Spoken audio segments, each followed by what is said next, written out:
अवतार की परिभाषा। अवतार का अर्थ है ऊंचे स्थान से नीचे स्थान पर उतरना। विशेषकर यह शुभ शब्द उन उत्तम आत्माओं के लिए प्रयोग किया जाता है जो धरती पर कुछ अद्भुत कार्य करते हैं, जिनको परमात्मा की ओर से भेजा हुआ मानते हैं या स्वयं परमात्मा ही का पृथ्वी पर आगमन मानते हैं। श्रीमद्भगवत गीता अध्याय 15 श्लोक 1 से 4 तथा 16-17 में 3 पुरुषों यानी प्रभुओं का ज्ञान है। नंबर 1, क्षर पुरुष जिसे ब्रह्म भी कहते हैं, जिसका ओम नाम साधना का है, जिसका प्रमाण गीता अध्याय 8 श्लोक 13 में है। नंबर 2, अक्षर पुरुष जिसको परब्रह्म भी कहते हैं, जिसकी साधना का मंत्र तत् जो सांकेतिक है, प्रमाण गीता अध्याय 17 श्लोक 23 में है। नंबर 3, उत्तम पुरुष तू अन्यः मतलब श्रेष्ठ पुरुष परमात्मा तो उपरोक्त दोनों पुरुषों यानी क्षर पुरुष तथा अक्षर पुरुष से अन्य है। वह परम अक्षर पुरुष है जिसे गीता अध्याय 8 श्लोक 1 के उत्तर में अध्याय 8 के श्लोक 3 में कहा है कि वह परम अक्षर ब्रह्म है। इसका जाप सत है जो सांकेतिक है। इसी परमेश्वर की प्राप्ति से साधक को परम शांति तथा सनातन परमधाम प्राप्त होगा। प्रमाण गीता अध्याय 18 श्लोक 62 में यह परमेश्वर यानी परम अक्षर ब्रह्म गीता ज्ञान दाता से भिन्न है। अधिक ज्ञान प्राप्ति के लिए कृपया पुस्तक धरती पर अवतार सतलोक आश्रम बरवाला से प्राप्त करें। अवतार 2 प्रकार के होते हैं, जैसे ऊपर कहा गया है। अब आप जी को पता चला कि मुख्य रूप से 3 पुरुष यानी प्रभु है, जिनका उल्लेख ऊपर कर दिया गया है। हमारे लिए मुख्य रूप से 2 प्रभुओं की भूमिका रहती है।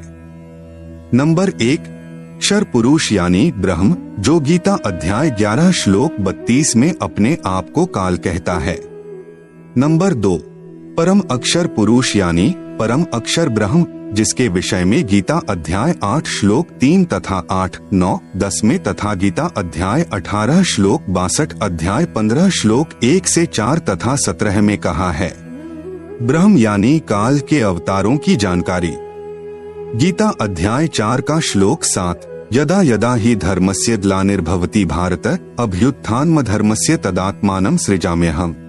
यदा यदा हि धर्मस्य ग्लानिः भवति भारत अभ्युत्थानम् अधर्मस्य तदा आत्मानं सृजामि अहम्।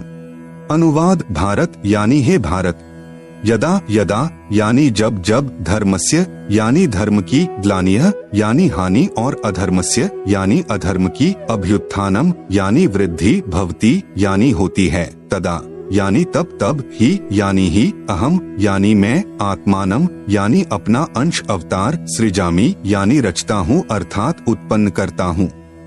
जैसे श्रीमद्भगवत गीता अध्याय 4 श्लोक 7 में गीता ज्ञान दाता ने कहा है कि जब जब धर्म में घृणा उत्पन्न होती है, धर्म की हानि होती है तथा अधर्म की वृद्धि होती है, तो मैं काल यानी ब्रह्म यानी क्षर पुरुष अपने अंश अवतार सृजन करता हूँ अर्थात उत्पन्न करता हूँ।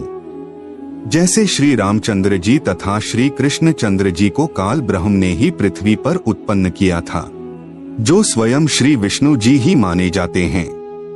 इनके अतिरिक्त 8 अवतार और कहे गए हैं, जो श्री विष्णु जी स्वयं नहीं आते अपितु अपने लोक से अपने कृपा पात्र पवित्र आत्मा को भेजते हैं।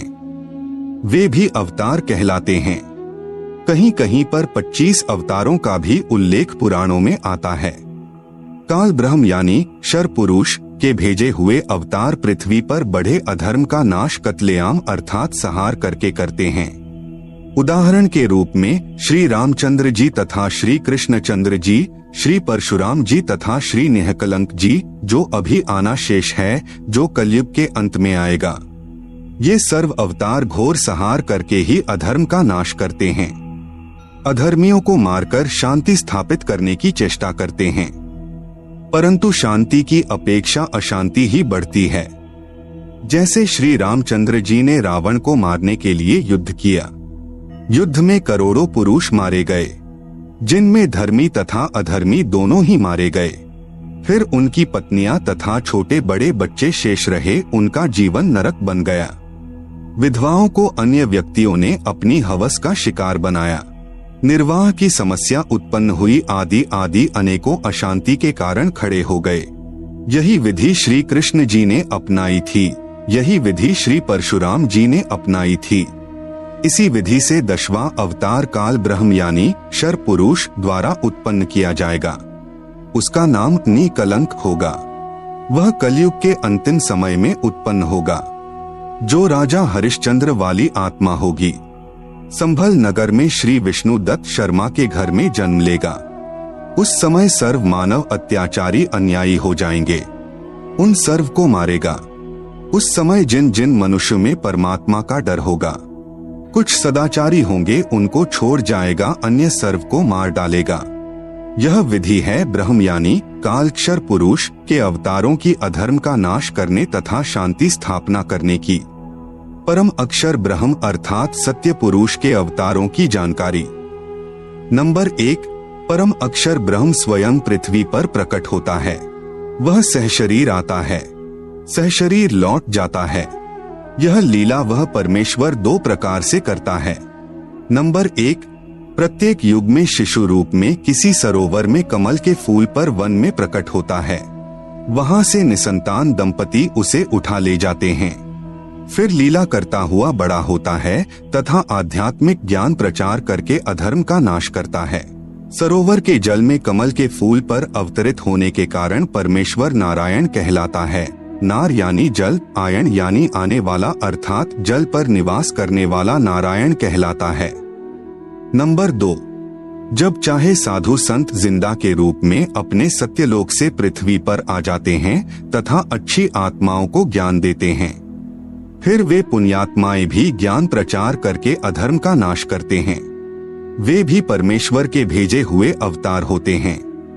कलयुग में ज्येष्ठ शुदी पूर्णमासी संवत 1455 सन 1398 को कबीर परमेश्वर सत्यलोक से चलकर आए तथा काशी शहर के लहरतारा नामक सरोवर में कमल के फूल पर शिशु रूप में विराजमान हुए।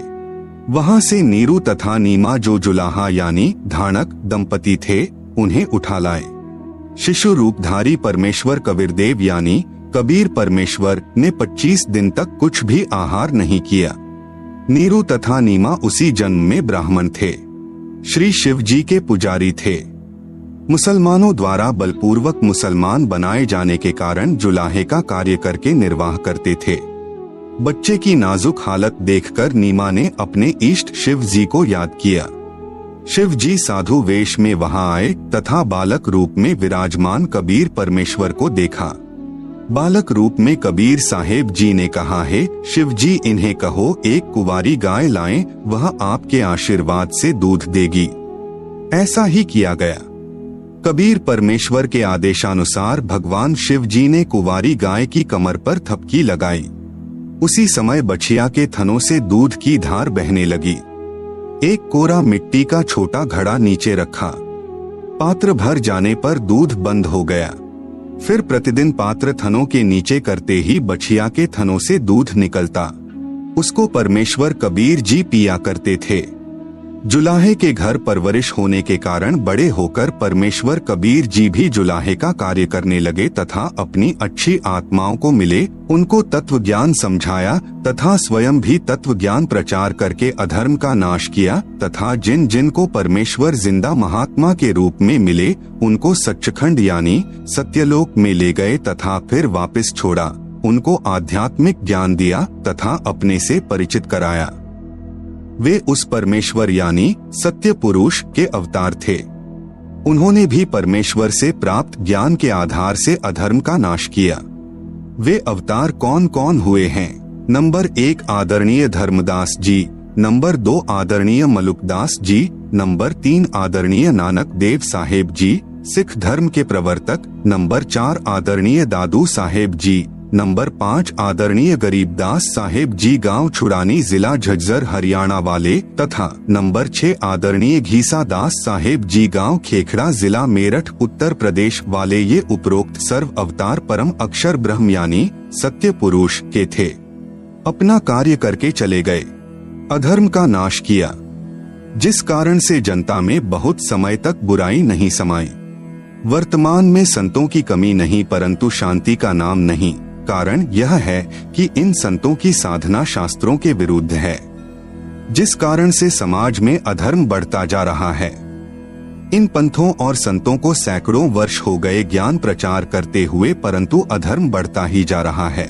सत्य पुरुष का वर्तमान अवतार, जो सत्य साधना तथा तत्व ज्ञान का प्रचार परमेश्वर के पूर्वोक्त परमेश्वर के अवतार संत किया करते थे, जिससे आपसी प्रेम था, एक दूसरे के दुख में दुखी होते थे, असहाय व्यक्ति की मदद करते थे, वही शास्त्र विधि अनुसार साधना तथा वही आध्यात्मिक यथार्थ ज्ञान संत रामपाल दास जी महाराज को परमेश्वर कबीर साहेब जी ने प्रदान किया है।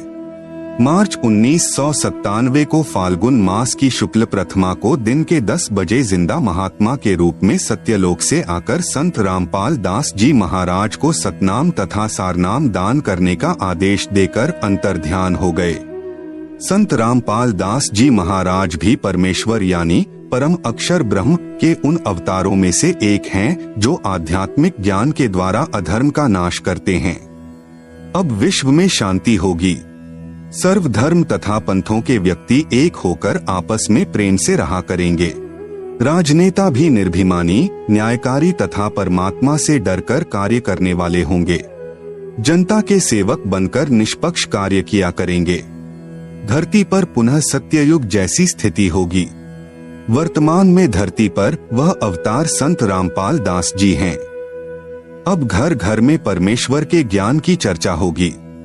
जहां गांव व शहरों में तथा पार्कों में बैठकर ताश खेलते हैं, कोई राजनीतिक बातें करता है, कोई अपने पुत्रों तथा पुत्र वधुओं की अच्छे या निकम्मे होने की चर्चा करते हैं, वहां परमेश्वर की महिमा की चर्चा होगी तथा ज्ञान गंगा पुस्तक में लिखे ज्ञान पर विचार हुआ करेगा। परमात्मा की महिमा करने मात्र से भी जीव पुण्य का भागी बनता है। फिर शास्त्र विधि अनुसार साधना करके जीवन सुखी बनाएंगे तथा आत्म कल्याण कराएंगे। धरती पर कलयुग में सत्ययुग जैसा समय आएगा। संत रामपाल दास जी महाराज ही वर्तमान में वास्तव में धरती पर अवतार हैं। अधिक जानकारी के लिए कृपया पढ़े पुस्तक धरती पर अवतार संपूर्ण।